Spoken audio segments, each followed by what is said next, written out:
The God of the Old Testament, says the atheist Richard Dawkins, is arguably the most unpleasant character in all fiction.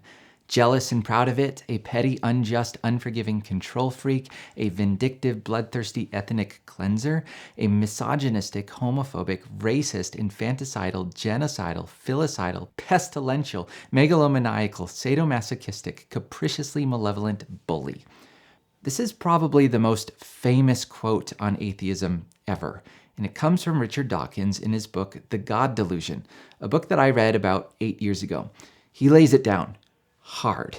So how might a Christian respond to this? Well, in a debate setting, you might call this statement a form of spreading, which is where the debater will dish out so many arguments at once so that the other person is unable to respond to all of the arguments. And this isn't a debate, of course, but as a Christian communicator, confronted with a quote like this, I'm in a similar corner. I don't have time in this video to pick through each of these accusations against God, but at the core of all this would be the simple objection, I don't like God in the Old Testament. So let's talk about that. I would expect that any person who had read the Old Testament, at the very least, understands where Dawkins is coming from. There are moments in the Old Testament where God behaves in ways that we find very troubling. Wars, judgment, laws, and so forth. This leaves a lot of readers thinking that we have only one option. Conclude that God must be morally evil, the most unpleasant character ever. But there is a big problem with this perspective, because even if we were to study God from the Bible as completely neutral, unbiased, non-Christian readers, there is still the fact that the Bible proclaims God is good. So to use the Old Testament and conclude that God is not good would be to cherry pick your way around the Bible. If I was an atheist, I think a better approach for me would be to say that we can't know about the character of God in the Bible because the Bible is inconsistent with itself, sometimes saying God is good, other times saying God is doing things which are not good. But there is another option. Rather than concluding that God is evil in the Old Testament or that the Old Testament cannot be trusted, what if we took the Bible at face value when it tells us that God is good and seek out explanations for why God behaves in ways that seem evil to us?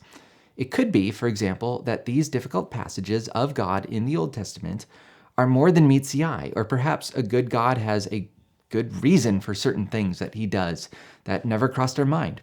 So for example, Dawkins begins by saying that God is jealous and proud of it. There are no biblical verses cited for any of this, but I'm guessing that he's thinking of Exodus 20 or 34, where God explicitly calls himself jealous.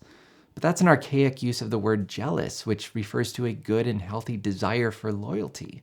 And that's not a made-up ad hoc response by Christians. It's a well-confirmed fact in the ancient cultures, and we see Paul speak of jealousy this way in 2 Corinthians 11 too. So we're not making that up. We could keep going with other parts of this quotation from Dawkins, and ultimately any good theologian will tell you that we will never understand these difficult passages of God in the Old Testament until we have a good understanding of the holiness of God, the power of sin, the cross of Christ, and the Old and New Covenants. This is where I was rather disappointed reading The God Delusion because Dawkins never mentions this.